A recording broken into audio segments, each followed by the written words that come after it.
প্রধানমন্ত্রী নরেন্দ্র মোদীর মন কি বাতের ১৩৫তম পর্ব আজ ঊনকোটি জেলার বিভিন্ন বাড়ি, ক্লাব ও বিভিন্ন কার্যালয়ে শোনেন বিভিন্ন অংশের মানুষ। বিজেপির উদ্যোগে জেলার প্রতিটি বুথে মন কি বাত শোনানোর ব্যবস্থা করা হয়। জেলার ফটিকরা বিধানসভা কেন্দ্রের তর্ণীনগর পঞ্চায়েত এলাকায় দলীয় কর্মীদের সঙ্গে মন কি বাত শোনেন মৎস্যমন্ত্রী সুধাংশু দাস।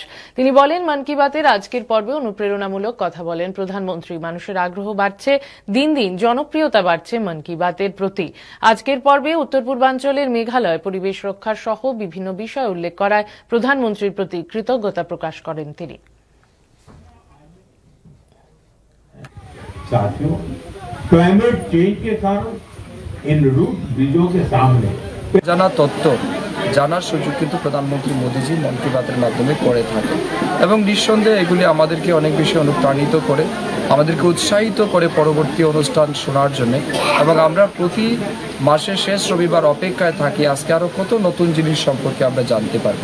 আপনারা দেখেছেন প্রধানমন্ত্রী মোদীজি আমাদের ভারতবর্ষের অনেক অজানা তথ্য, বিশেষ করে আমাদের নর্থ ইস্টের মেঘালয় যে রুট ব্রিজ সেটা তিনি উল্লেখ করেছেন। আমাদের স্বচ্ছতার দিকে কীভাবে মানুষ এগিয়ে যাচ্ছে সেটা তিনি মন কি বাতে উল্লেখ করেছেন।